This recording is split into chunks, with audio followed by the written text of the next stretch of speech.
바티칸 시티, 그 시스티나 예배당입니다. 여기가 바티칸 시티의 시스티나 예배당에 보면 인류 최고의 걸작이라고 할 수 있는 최후의 심판이라고 하는 그림이 있습니다.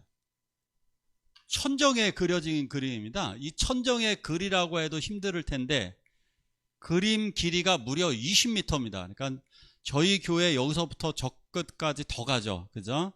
저기 한 저쪽 교육관 반까지 가는 정도의 20m가 넘는 길이의 그림이 그려져 있습니다. 얼마나 넓을까요? 저희 교회보다 더 넓고 더 길은 그 천장 위에 저 최후의 심판을 그린 겁니다. 무려 4년 동안 그렸습니다. 높이가 자그마치 20m입니다.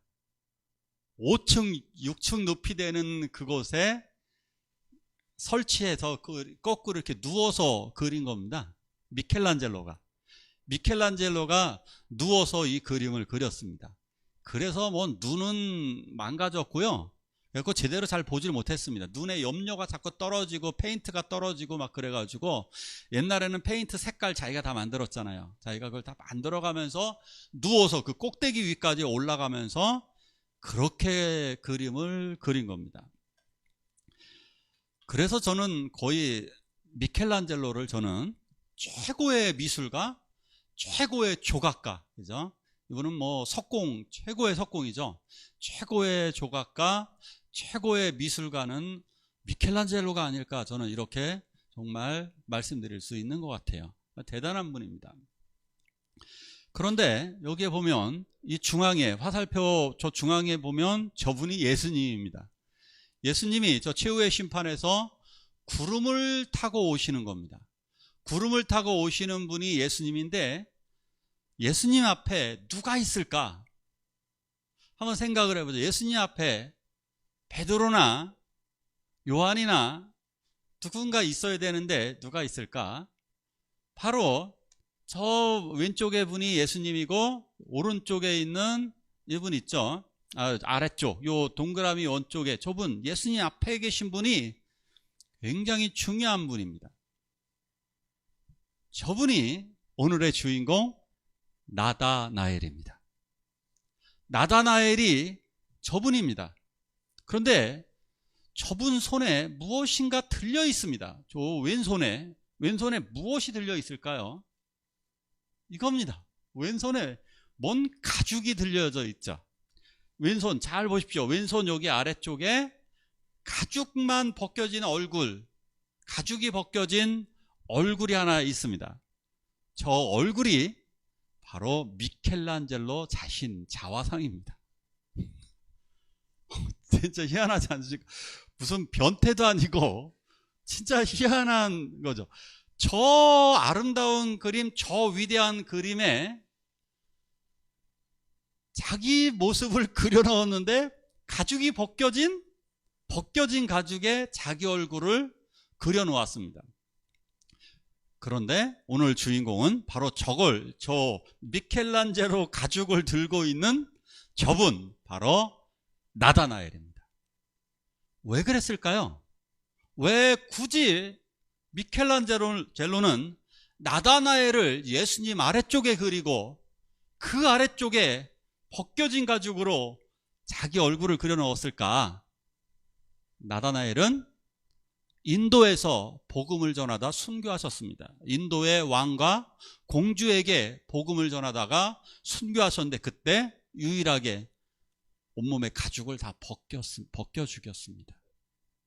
그래서 너무나 고통스럽게 죽으신 분은 최고로다가 목 베어서 죽는 거는 차라리 낫죠. 우리들 교수형 당한다거나 목 베어 죽는 것은 우리가 버틸만 하지만 온몸에 가죽을 다 벗겨 산채로 가죽을 벗겨서 순교를 당한 분이 바로 나다나엘입니다. 나다나엘, 그래서 자기도 그 소망을 담아서 하나님, 두려우신 하나님, 심판하신 하나님, 나를 구원해 주십시오. 나같이 불쌍한 자, 가죽만도 못한, 나는 이렇게 살지도 못한 내 인생, 나를 구원해 주십시오라고 하는 나다나엘을 소망하는 마음으로 이 그림을 그렸습니다. 자, 오늘 나다나엘 좀 보도록 하겠습니다. 나다나엘의 별명은 바돌로메입니다. 바돌로메. 근데 이 나라 말은 히브리어인데 히브리어는 참 재미난 게 있습니다. 바 그러면은 아들이란 뜻입니다. 바는 아들이란 뜻입니다. 그래서 바돌로메 그러잖아요. 돌로메의 아들 이런 뜻이에요. 그러니까 이거는 별명이지 이름이 아닙니다. 바돌로메 이거는 그러니까 돌로메의 아들 이런 뜻입니다. 그래서 왜 바디메오가 눈을 떴다 안에 바디메오 있죠. 바디메오, 디메오의 아들. 그러니까 바가 아들이에요. 그러니까 바디메오, 디메오의 아들. 그러니까 바돌로메는 디메오의 아들 나다나엘 이렇게 보시면 되겠습니다. 나다나엘은 베드로와 같은 고향입니다. 베드로, 요한, 야고보, 안드레 이런 사람들하고 같은 고향 사람입니다. 지난주에 세례 요한이 예수님을 보고 보라 하나님의 어린 양이로다 이 말을 듣고 요한과 안드레가 예수님의 제자가 되죠. 그리고 예수님은 베드로를 부르시고 그리고 야고보까지 불러서 4명의 제자를 만드십니다. 그리고 길 가다가 아주 중요한 인물 필립이라고 부르는 빌립, 그 빌립을 제자로 만듭니다. 빌립 나를 따라와라. 빌립은 너무나 감동이었습니다. 빌립도 아마 세례 요한의 세례를 받았을 것입니다. 그런데 그 예수님이 나를 불러주다니, 더군다나 이때쯤 되면 예수님은 놀라운 기적을 일으키십니다. 많은 기적을 일으키시고 세례 요한이 증거한 그 대단한 메시아가, 구원자가 빌립 따라와 불렀을 때 빌립은 너무나 기뻤고 감동했습니다. 그래서 그 빌립이 자기의 가장 친한 친구 나다나엘을 찾아가서 나다나엘에게 바로 가서 물어봅니다. 이야기를 합니다. 이보게 나다나엘, 내가 예수님을 만났어. 내가 이 세상의 구원자를 만났어. 이렇게 이야기합니다. 뭐라 그러느냐? 율법에서 말한, 모세가 율법에서 말한 위대한 선지자, 그러니까 모세급의 선지자를 얘기해요. 모세급의 선지자, 그리고 성경책에 기록되어져 있는 위대한 메시아를 내가 드디어 만났어. 이렇게 이야기를 합니다. 나만 만난 게 아니야. 베드로, 요한, 야고보, 안드레, 그리고 나까지, 나 이제 예수님의 제자가 되었어. 너무나 기뻤습니다. 그분은 바로 누구냐? 나사렛 예수야 라고 딱 들려주게 됩니다. 근데 이 말을 듣고 깜짝 나다나엘이 놀랐습니다. 왜 놀랐느냐? 자기가 생각한 그 인물이 아니었기 때문입니다. 뭐라고? 나사렛 예수? 거기서 긁혔습니다. 짜증이 확 났고 화가 났고 말도 안 되는 소리였습니다. 이보게, 나사렛에서 무슨 선한 것이 날 수 있느냐? 나사렛에서는 선지자도 메시아도 나올 수가 없어 이 사람아. 나다나엘은 평상시에 성경을 연구했습니다. 성경을 연구하면 이 세상의 구원자 메시아는 나올 만한 후보지는 2군데입니다. 어디일까요? 첫째가 베들레헴입니다. 베들레헴. 성경 미가서에 유대 땅 베들레헴아, 내가 비록 작을지라도 이스라엘을 다스릴 자가 너 베들레헴에서 나오리라 말씀하셨어요. 그러니까 성경을 아는 학자라면 베들레헴에서 나온다. 왜요? 다윗 왕의 고향이 베들레헴이고, 그래서 다윗의 뒤를 잇는 분은 베들레헴에서 나와야 돼요. 아니라면 두 번째 후보지는 예루살렘. 하나님이 사랑하시는 도시 예루살렘에서 나와야 되는데 나사렛에서 나왔다고? 나사렛 예수? 확 긁히는 겁니다. 화가 확 나는 겁니다. 말도 안 되는 소리였습니다. 왜 그러느냐? 나사렛과 갈릴리 지역에서는 왜 선한 것, 선지자가 나올 수 없느냐? 여기가 바로 타락한 도시였기 때문입니다. 헬레니즘 문화가 이곳에 다 들어가면서 사람들이 다 섞여버렸어요. 자, 우리나라에서 약간 섞여버린 동네가 어디 있을까요? 지금 현재 외국인들이 가장 많이 사는 지역이 어딜까요? 안산, 인천, 그 다음에 일산. 일산에는 조선족 분들이 많이 살아요. 거기에서 자녀를 키우시고 싶으세요? 선택권이 주어진다면. 나에게 강남과 동탄 그리고 안산이 있다면, 나에게 돈이 많다면 어디로 이사하시겠어요? 강남, 동탄, 안산. 젊은 세대들 대부분 다 강남입니다. 나이 드신 분들은 쉬러 갈지 모르지만 젊은 세대는 동탄 아니면 강남입니다. 아니면 분당이고요. 안산 안 갑니다, 절대. 왜냐? 우리의 느낌에 외국인들이 많이 살면 우범지대, 이런 생각이 듭니다. 이건 세계 어디 나라나 똑같습니다.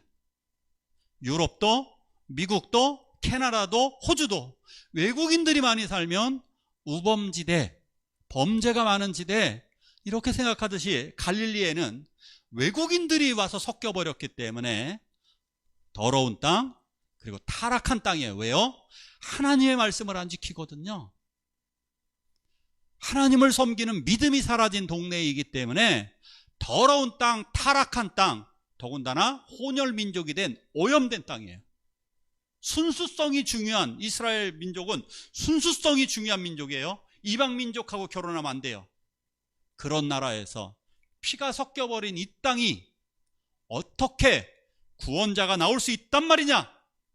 나다나엘은 이것을 강하게 말을 했던 것입니다. 빌립은 아마 화가 났을 거예요. 그럼 뭐예요? 빌립은 뭐가 되는 거예요? 이제 양아치를 따라다니는 게 되는 거예요. 이단을 따라다니는 거예요. 즉 머저리가 된 거예요. 빌립은. 우리 전도하다 보면 자존심 상하잖아요. 전도지 막 나눠주고 막 열심히 하는데 예수 믿으세요 이러면 됐어요. 학생들 전도하는데 당신네들 뭐예요? 왜 개인정보를 알아내려고 그래요? 경찰에 신고하겠어요? 이런 얘기 듣는데 가슴이 철렁하더라고요. 항의 전화가 막 오고, 그러면 전도하는데 막 항의 전화가 와요. 당신네들 누구 허락받고 이런 일을 하는 거냐고. 기분 나쁘죠. 빌립은 너무나 기뻐서 메시아를 만난, 능력의 예수님을 만나서 자기 친구에게 얘기해 줬더니, 이 사람아, 나사렛에서 무슨 선한 것이 나올 수 있다고, 말도 안 되는 헛소리 하지 말라고. 그러나 빌립은 화를 내지 않습니다. 전도자는 화를 내면 안 됩니다. 그래서 빌립은 이렇게 이야기합니다. 와 보라. 이걸 헬라어로 보면은, 영어로다가는 come and see죠. 이게 비슷해요. 헬라어도 비슷해요. 와라 그리고 보라, 이거예요. 근데 원어를 잘 연구해 보면 오이다, 그래서 이게 뭐냐면 보다의 미래형이에요. 보다, 너는 보게 될 것이다, 이런 얘기. 빌립은 자신 있게 이야기했어요. 너는 와라, 그러면 너는 보게 될 것이다.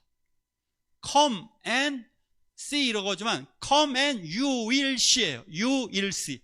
너는 보게 될 거야. 그분이 메시아라고 하는 사실을 너는 보게 될 거야.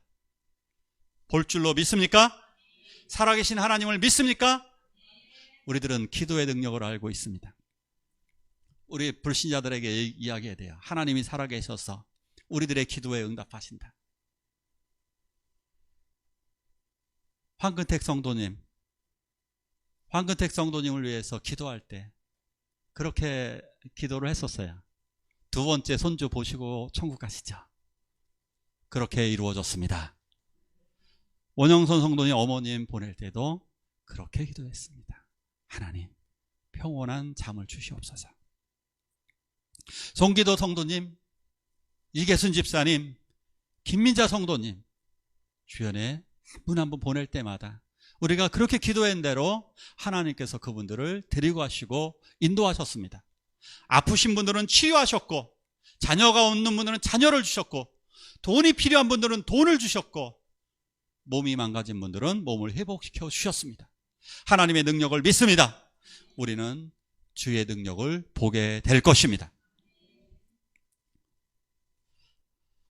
어쨌든 데리고 갑니다. 그래서 빌립이 일단 따라와 이 사람아 따라와. 그래서 일단은 데리고 자기 친구 나다나엘을 예수님에게 데려갑니다. 예수님을 만났습니다. 만났는데 예수님이 나다나엘을 보고 이렇게 칭찬을 하십니다. 와, 보라, 이 사람은 참 이스라엘 사람이다. 자기 제자들에게도 얘기한 거예요. 자기 제자들과 주변에 있는 사람들에게 이야기한 겁니다. 보시오, 참 이스라엘 사람이요. 이 사람은 진짜 이스라엘 사람. 무슨 얘기일까요? 이스라엘은 하나님과 싸워 이긴 사람, 즉 하나님밖에 모르는 사람이 이스라엘이에요. 이 사람이 진짜로 하나님을 사랑하는 사람이다, 그 말을 해주는 거예요. 이 사람이 진짜 하나님의 사람이야 라고 하는 칭찬을 나다나엘에게 해줍니다. 어떻게 하셨을까요? 전지전능함으로 꿰뚫어 보셨던 거예요. 나다나엘은 알고 있습니다. 자기 스스로 내가 정말 하나님을 사랑한다는 것. 우리들도 양심에 찔릴 때가 있어요. 어떤 때 찔리는지 아세요? 가족들이나 누군가 나를 가장 사랑해?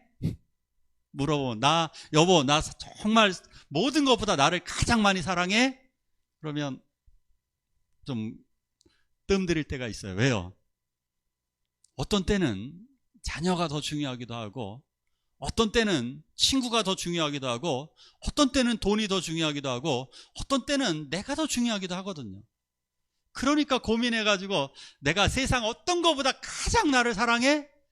양심껏 하나님 앞에서 대답해봐. 그러면 대답을 못하겠는 거예요. 그죠? 내가 나를 더 사랑할 때도 많거든요. 그런데 나다나엘은 그거 하나는 확신할 수 있을 거예요. 내가 하나님을 사랑한다는 사실을. 보라, 참 이스라엘 사람이로다. 그 속에 간사한 것이 없도다.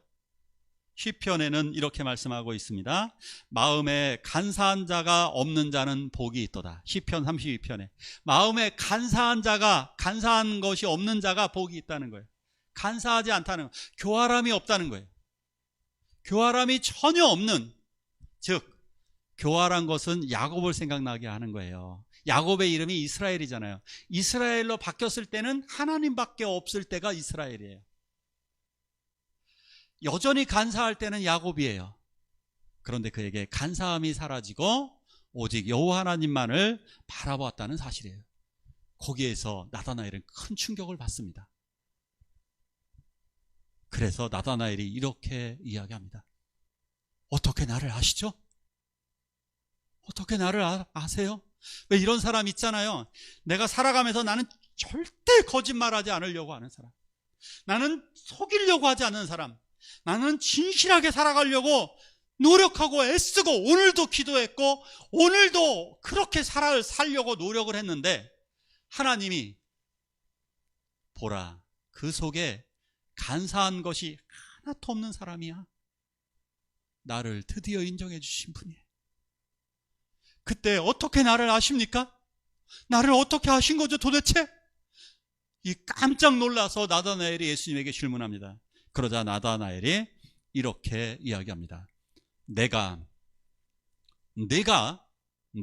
무화과 나무 아래에 있을 때에 보았느니라. 이게 왜 엄청난 말씀이냐? 무화과 나무가 도대체 무엇길래 무화과 나무 아래에 있다는 것을 보고 엄청난 충격을 받고 신앙 고백을 해요. 당신은 살아계신, 당신은 하나님의 아들이시요 당신은 이스라엘의 임금입니다. 이렇게 신앙 고백을 하거든요. 아니, 이런 엄청난 고백을 하는 게, 무화과나무 아래에 있을 때 보았다라는 하나가 뭐 그게 대단한 걸까요? 당시 이스라엘 사람들은 도시를 가면요, 도시마다 마을마다 회당이 있었어요. 회당에서 예배하고 기도했어요.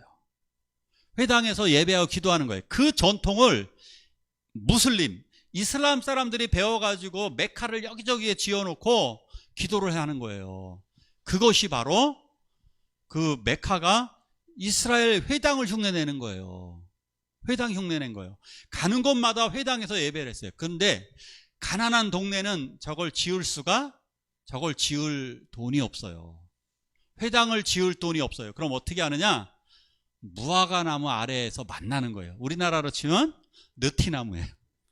예전에 보면은 동네 아저씨들이 느티나무 아래에 모였거든요. 여자분들은 불쌍해. 왜 거기서까지 빨래를 수다 떠는 곳이 빨래터밖에 없다는 게 너무 서글픈 이야기죠. 남자들은 느티나무 아래에서 술을 자셨어요. 자, 그런데 바로 무화과나무 아래에서 무엇을 했느냐? 예배를 드린 거예요. 무화과나무 아래에서 예배를 드리고 무화과나무 아래에서 기도를 했어요. 그런데 문제는 무엇이냐? 1명, 2명 떠나갔다는 거예요. 이 무화과나무 아래에서, 아무도 없는 무화과나무 아래에서 이제 사람들이 더 이상 무화과나무 아래를 찾아오지 않는 거예요. 그래서 나다나엘만 유일하게 무화과나무 아래에서 하나님 앞에 찬양하고 기도하는 거예요. 그러면서 그곳에서 율법을 암송하고 율법을 마음속에 묵상하면서, 하나님, 내가 이 하나님의 말씀대로 살게 하여 주시옵소서라고 간절히 기도하였는데, 아무도 모르게 이곳에 있었는데 알고 계셨던 거예요. 나만이 아는 무화과나무를, 나만 알고 있는 무화과나무에서 기도하는 나를 이분 예수가 알고 계셨던 거예요. 그러기에 이곳에서 마음이 뜨거워진 거예요. 나다나엘은 마음이 뜨거워져서 이 완고한 사람, 고집센 사람, 이 철저한 사람 나다나엘이 마음이 녹아지면서 예수님 앞에 이렇게 고백하게 됩니다. 당신은 하나님의 아들이시오 이스라엘의 임금입니다. 이 고백은 베드로보다 더 빨랐던 거예요. 베드로가 저는 그리스도시요 살아계신 하나님의 아들입니다 라고 하는 그 고백을 더 먼저 나다나엘이 고백할 수 있었던 것, 바로 예수 그리스도의 전지전능하심, 시공간을 넘어서서 바라보고 계셨던 거예요. 예수님은 마치 가시떨기 나무 아래에서 모세를 기다리셨던 하나님처럼 무화과나무 아래에서 기도하는 나다나엘을 기다리고 계셨던 것입니다. 그래서 예수님은 빌립을 통해서 나다나엘을 만나신 것이에요. 우리 이렇게 예수님을 만나시기를 진심으로 축원합니다. 하나님 우리를 알고 계십니다. 우리들에게 말씀하십니다. 얘야, 내가 10시 30분에 10시에 성경을 읽고 성경을 필사하고 성경을 외우고 성경 말씀 듣고 있는 거 내가 알아. 그래, 너 잘하고 있어. 그거예요. 내가 무화과나무 아래서 하나님의 뜻을 기도하고 그거 내가 다 알고 있어. 그러니까 이제 나와 함께 같이 가자. 예수님은 나다나엘을 보시듯이 우리들을 지켜보시는 줄 믿으시기 바랍니다. 우리 같이 한번 읽어볼까요? 시작.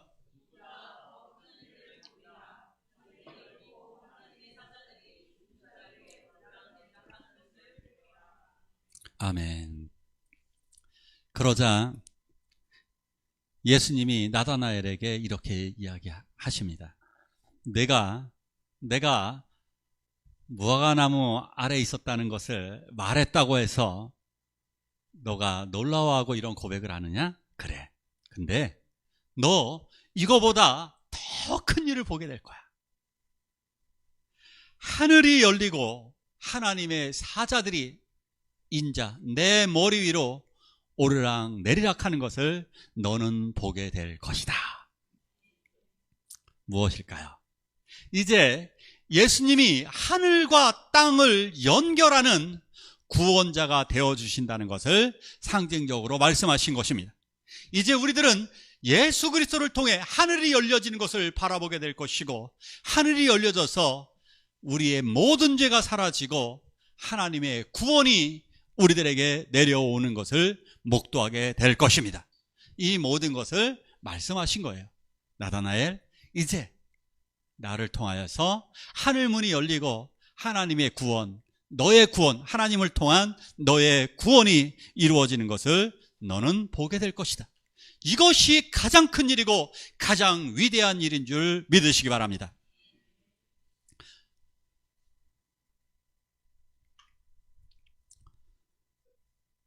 나다나엘은 이렇게 예수의 제자가 되었습니다. 예수님의 제자가 되어서 그는 예수님을 향하여 충성을 다했던 것입니다. 제가 군대에 있을 때 참 간증 많이 하죠. 중대장이 그때 이제 회식 자리였습니다. 회식 자리여서 술과 담배가 끊임없이 나왔습니다. 근데 술은 다 막걸리죠. 막걸리 다 취하고 막 놉니다. 그날 처음으로 군인들에게 고기가 나옵니다. 고기와 막걸리가 나옵니다. 고기와 막걸리 때문에 군인들이 다 취해가지고 다 막걸리를 마시게 합니다. 고참들도 저에게 와가지고 막 뭐 쌍욕을 해가면서 술 마시라고 저에게 막 위협을 가합니다. 뭐 그런다고 해서 제가 그 고참 정도는 겪었기 때문에 간증됐듯이 무서워하지 않았습니다. 그러자 중대장이 술 마시라는 겁니다. 이 업무 술 마셔! 딱 그러는데 저는 안 마십니다. 저는 그리스도인입니다. 술을 마시지 않습니다. 이 새끼가 돌았나? 이러더니 식칼 가져와! 딱 그러더니 그 돼지 고기 자르는 그 식칼, 그 삶은 돼지고기잖아요. 삶은 돼지고기 그걸 자른 식칼을 가져오더니 목에다 딱 대는 겁니다. 딱 대면서 너 죽여버릴 거야. 술 먹어. 어떻게 할까요? 안 마십니다. 끝까지 버텼습니다. 여기다 딱 대더라고요. 그래서 근데 이렇게 약간 두렵긴 했습니다. 왜일까요? 이 사람이 정상적이면 저를 안 할 거예요. 왜? 자기 진급이 있으니까. 그런 생각이 들잖아요. 이 사람이 날 그럴 이유가 없잖아요. 장교가 저를 술 한 잔 마시게 해서 뭐 하겠어요. 그러니까 저는 배짱이 있는 거예요. 왜? 이 사람이 또라이가 아닌데 나에게 이런 짓은 안 한다. 결국 그러니까 걷는 행동은 위협이지 안 할 거다라는 확신이 있었습니다. 근데 조금 두려운 건 뭐예요? 알딸딸. 이 사람이 술이 지금 취한 상태이기 때문에 술김에 에이씨 배버리면 제가 죽는 거예요. 여기 딱 대놨으니까. 근데 설마 아무리 취했어도 이거 배겠나 싶었어요.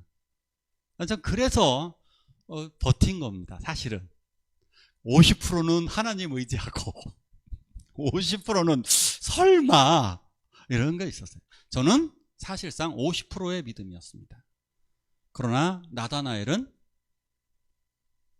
완벽한 믿음이었습니다. 나다나엘은 아까 말씀드린 대로 인도에서 선교할 때 그는 자기 목숨을 아까워하지 않은 겁니다. 너가 계속해서 예수를 믿는다면 내가 너의 가죽을 벗겨서 죽이리라. 나다나엘은 그걸 감당해냈습니다. 당신들이 나의 가죽을 벗긴다 할지라도 나는 예수를 부인하지 않겠다. 나는 예수에 관한 이 복음을 포기하지 않겠다. 그래서 산채로 전신의 가죽을 다 벗겨버리고 죽인 겁니다. 그렇기 때문에 그것을 너무나 존경하고 바라보았던, 따르려고 했었던 미켈란젤로는 그 가죽을 자기 손에 들려진, 그 나다나엘 손에 들려진 그림에 자기의 가죽을 넣었던 거죠. 그의 몸도 나다나엘처럼 미켈란젤로도 하나님을 위하여 살려고 했습니다. 그러기 때문에 그는 그렇게 살았던 것입니다. 마지막 순간까지 최선을 다해서 최후의 심판이라고 하는 멋진 그림을 예배당에 그려놓은 것입니다. 나다나엘, 왜 그랬을까요? 어떻게 이런 일을, 그런 순교를 당할 수 있을까요? 저는 총 쏴서 죽인다 그러면 버틸 수 있을 것 같습니다. 목을 자른다 그러면 그것도 버틸 수 있을 것 같습니다. 교수형까지는. 그러나 화형 당하고 그리고 이렇게 가죽을 벗긴다고 한다면 저는 신앙을 지킬 자신이 없습니다. 그런데 어떻게 나다나엘은 가능했을까요? 그는 예수 그리스도의 능력을 보았습니다. 그는 예수 그리스도의 부활을 보았습니다. 그에겐 성령이 임하였습니다. 우리 예수 그리스도를 보시길 바랍니다. 예수 그리스도의 능력, 성령의 임재, 예수 그리스도의 부활, 그 생명의 부활이 우리와 함께 하게 될 때 우리들도 이것을 바라보며 살아가게 해달라고 이 시간 간절히 하나님 앞에 기도하시겠습니다. 기도하십니다.